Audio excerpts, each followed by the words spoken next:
भारतीय कृषी अनुसंधान परिषदेच्या वतीने पुणे येथील राष्ट्रीय द्राक्ष संशोधन केंद्राचे प्रधान शास्त्रज्ञ डॉक्टर रामटेके आणि डॉक्टर निकुंभे यांनी जालन्याच्या खरपुडी येथील कृषी विज्ञान केंद्रास भेट देऊन कामकाजाचा आढावा घेतलाय।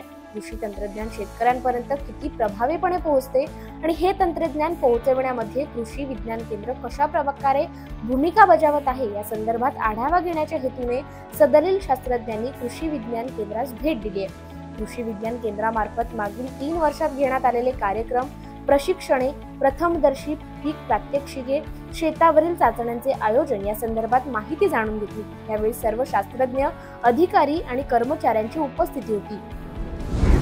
महात्मा ज्योतिराव फुले शेतकरी कर्जमुक्ती योजनेत राज्यातील तब्बल 33,000हून अधिक शेतकऱ्यांनी आधार प्रमाणीकरण न केल्याने त्यांना 50,000 रुपयांच्या लाभापासून वंचित राहावं लागलंय।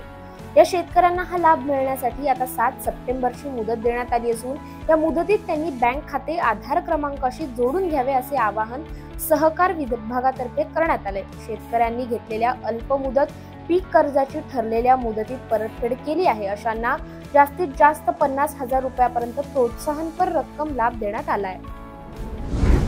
पंढरपूर तालुक्यातील 6 साखर कारखान्यांकडे 54 ते 55,000 हेक्टर ऊसाची नोंद झाली।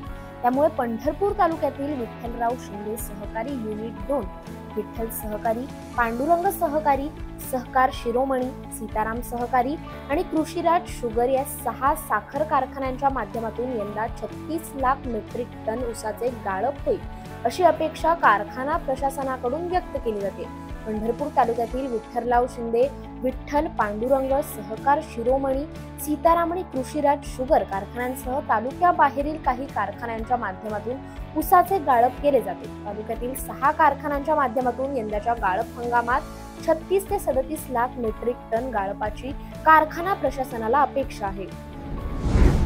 महाराष्ट्र शासनाच्या कृषी विभागातर्फे येत्या 21 ऑगस्ट पासून बीड जिल्ह्यातील परळी वैद्यनाथ येथे 5 दिवसीय राज्यस्तरीय कृषी महोत्सव आयोजित करण्यात येणार आहे। या कृषी महोत्सवात भव्य राज्यस्तरीय कृषी प्रदर्शन, पशु प्रदर्शन, त्याचबरोबर राज्यभरातील शेतकऱ्यांना मार्गदर्शक ठरतील अशा अनेक महत्त्वपूर्ण उपक्रमांचे आयोजन करण्यात आले असल्याची माहिती राज्याचे कृषी मंत्री धनंजय मुंडे यांनी दिली आहे। राज्यातील शेतकऱ्यांसाठी कृषी विभागाने कृषी विद्यापीठांच्या माध्यमातून लावलेले नवनवीन शोध, विविध आधुनिक उपकरणे, शासनाचे अन्य नवनवीन उपक्रम तसेच विविध उत्पादने यांची माहिती आणि खरेदी करता यावी या दृष्टीने महोत्सव अत्यंत महत्त्वाचा आणि शेतकऱ्यांना लाभदायक असणार आहे। छत्रपती संभाजीनगरच्या सोयगाव आणि सोनसवाडी शिवारात वन्य प्राण्यांचा धुडगूस वाढला असून तोडणीवर आलेल्या उडीद मुगाच्या शेंगांसह मका आणि कपाशी पिकांवर ताव मारून वन्य प्राणी शेतकऱ्यांचं नुकसान करतात। परिसरात रानडुकरांच्या मोठ्या कळपांनी धुडगूस घातला असून तोडणीसाठी आलेली मूग, उडीद पिके घरात येण्याच्या आधीच फस्त झाले।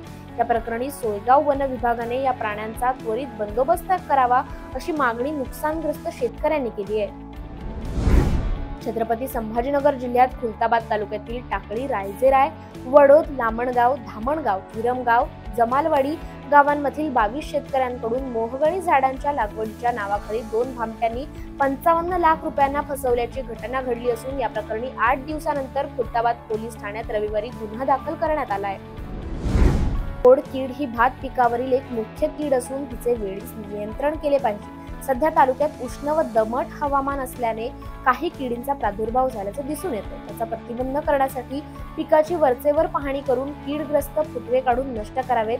हे काम हंगामातून 3 ते 4 वेळा करावे। शेतात पक्षी थांबे लावावेत। त्याचबरोबर या किडींच्या व्यवस्थापनाकरिता क्विनॉल-फॉस 2 मिली प्रति लिटर पाण्यातून फवारणी करावी किंवा फिप्रिनॉल 0.3% प्रतिगुंठा या प्रमाणात जमिनीमध्ये पुरेसा ओलावा असताना वाळूमध्ये किंवा युरिया खतामध्ये मिश्रण करून भात शेतीमध्ये वापरावे। यामुळे खोड कीड आटोक्यात येण्यासाठी मदत होते। मागील काही दिवस बाजार समित्यात तुरीच्या दरात चढ उतार होत असल्याचे चित्र पाहायला मिळतंय। शुक्रवार आणि शनिवार आठवड्याच्या अखेरीच्या दिवशी मात्र तुरीच्या दरात काहीशी सुधारणा झाल्याचं लिलावातील आकडेवारीतून दिसून आलंय। त्यामुळे तूर साठवून ठेवलेल्या शेतकऱ्यांच्या आशा उंचावल्यात।